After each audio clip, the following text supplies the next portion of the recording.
I'm Millie, and I'm with Nebraska Strong Recovery Project. We offer free and confidential emotional support through crisis counseling, and we also offer connections to resources in the community, such as food pantries and rent assistance, to help meet people's physical needs as well. Today, my colleague Kelsey and I will be addressing anxiety, as we know that anxiety is real and it's common, especially during difficult times like these. First, I would like to define anxiety. Anxiety is a mental and physical reaction to perceived threats. Like stress, some anxiety can be beneficial. It can help protect us from danger and focus us on problems that need to be solved. But it becomes harmful when it is too severe or when it occurs too frequently. Anxiety stems from fear and grows through avoidance. This leads us to a cycle of anxiety, where anxiety leads to avoiding the trigger, which leads to temporary relief. But next time the trigger or something similar appears, the anxiety becomes worse. Facing fears teaches your mind that they're not as scary as you think. Avoiding them teaches your mind that it's better to avoid, which leads to the fears becoming more powerful and avoidance becoming harder to resist. Common symptoms of anxiety include uncontrollable worry, excessive nervousness, agitation, or restlessness, poor concentration, increased heart rate, stomach problems, sleep problems, muscle tension, and avoidance of fear. When experiencing anxiety, you may know in your head that there is no immediate or logical threat, but your body may still react like it is being threatened or you are experiencing a traumatic event. In this case, your heart races, your thoughts become jumbled, and you become vigilant. This disconnect between mind and body may also fuel the anxiety, leading to a furthering of the anxious cycle.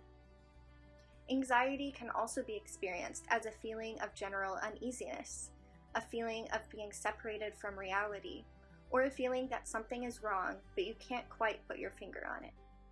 It's important that you don't self-diagnose and don't self-medicate.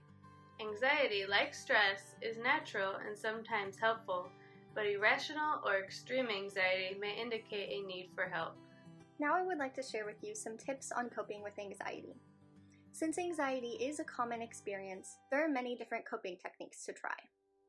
Deep breathing is known to be an effective tool because it helps calm down both your body and your mind. On our channel, you will see some videos on self-care and breathing techniques that you can try on your own. Grounding exercises can also be helpful. They help focus your mind on one thing, taking it away from the anxiety. My favorite uses just 5 steps.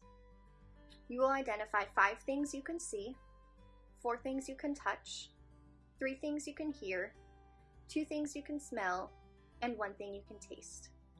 For the smell and taste categories, you can use things like candles or a favorite snack. Walking and other types of exercise can also be helpful in dealing with anxiety, because moving both sides of your body together, like you do when walking or running, help the 2 sides of your brain communicate better.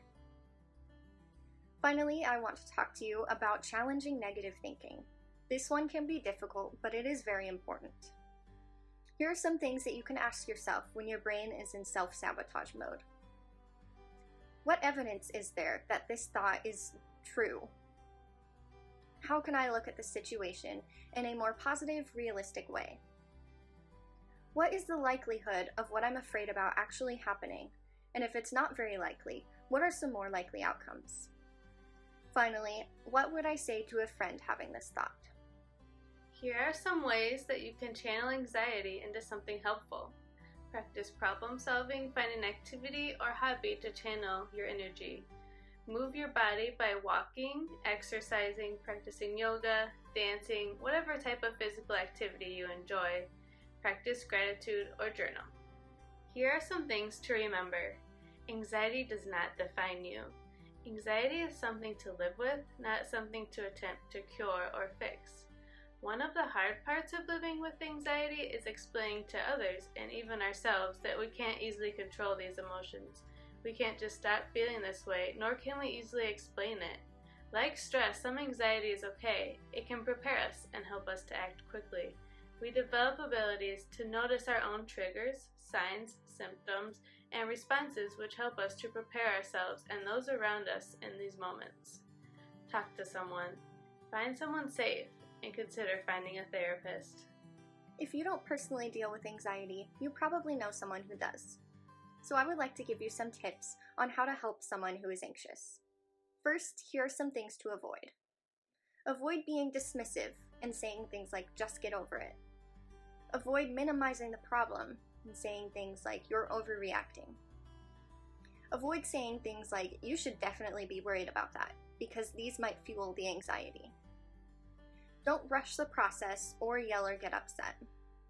Finally, don't equate anxiety with a person's value.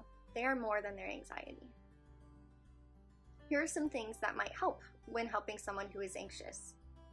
Practice active listening and keep an open mind. Ask the person what would be helpful in this situation and be receptive to what they say they need. Offer to go through some coping exercises together, like the ones I mentioned earlier. Validate their feelings. It's okay that they're anxious. Listen to them and try to respond without judgment. And finally, be patient. If you are anxious, you are not alone. We are here for you. Call our hotline for free confidential assistance or visit us at our website. Thank you for watching, and we'll see you next time.